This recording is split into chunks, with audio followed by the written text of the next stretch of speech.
As I have said, it is no development which degrades the environment for immediate gains. True development is that which improves the quality of life for the people without compromising the ability of future generations to meet their own needs. We must adopt a new paradigm of development, one that is sustainable, inclusive, and respectful of the environment. For these, citizens like you must remain alert, and the constitutional courts must discharge their duty as mandated by the Constitution. When a conscientious citizen approaches the court with a grievance that a particular project is in breach of environmental norms, what should be the approach of the court? Should the court throw out the challenge at the threshold by asking aloud to itself, almost posing a leading question to itself, whether any development project in India has gone unchallenged? Why do you come to the court again and again? It is true that there are many busybodies who file frivolous petitions. However, such attempts have been deprecated by the courts. Some public interest litigations have been described as publicity-seeking litigation, paisa vasool litigation. But that is no reason to paint all the challenges or challengers with the same brush. You can't throw the baby with the bathwater. There are committed environmentalists in our country who have given up their life for the cause of environment throughout the length and breadth of this, and who continue to espouse the cause of the environment. Where would they go if the doors of the courts are closed? According to me, that cannot be the approach of a constitutional court. Instead, the court should ask itself, has the project complied with the environmental norms? And the court should declare loudly that all projects, big or small, infrastructure or otherwise, should comply with the environmental norms fixed by the government itself, not by anybody else. It is the bounden duty of a constitutional court to protect the environment, because that is the mandate given by the Constitution of India.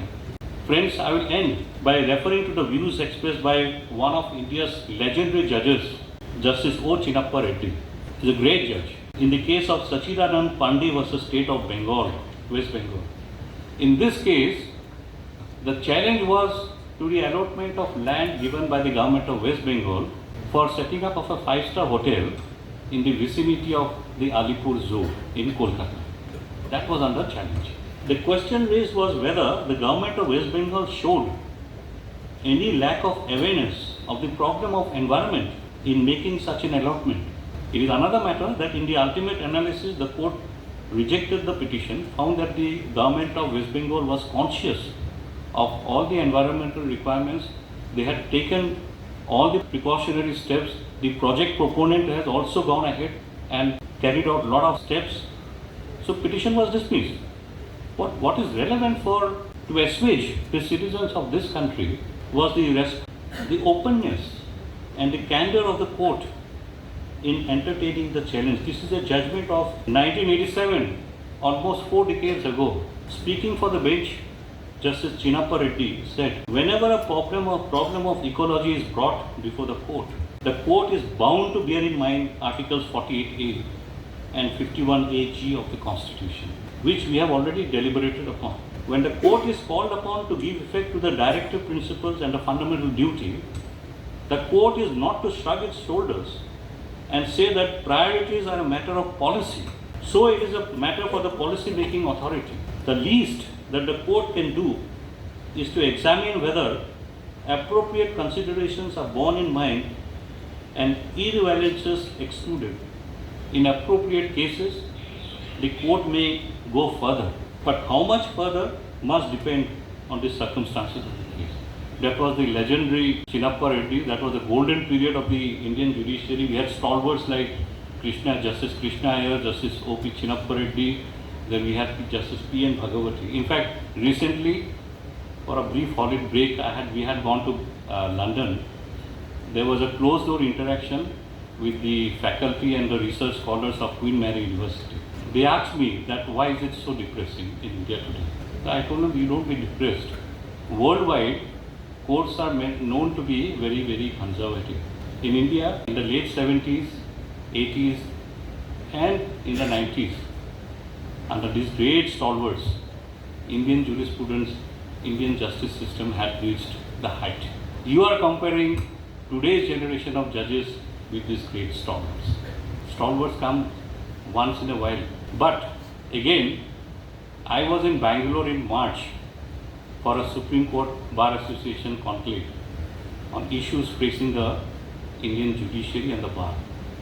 Myself and my wife, we took out some time and we went to the residence of Justice Ujjal, whom I believe is the last of the surviving great Chief Justices of India. We had coffee together, we had a lot of discussions. At the end of the conversation, Justice Ujjal and myself, we agreed on one thing, that Indian judiciary has been built brick by great men and women. Instances are galore. Present generation of judges and lawyers, judges primarily. If we cannot add to this greatness, let us not do anything which can undo all the good work done by our great predecessors. Once again, I thank the organizers for inviting me to deliver this public oration. I am sure all the conscientious citizens who have assembled here this Saturday evening will remain committed to the cause of environment because it affects one and all. Thank you very much and God bless.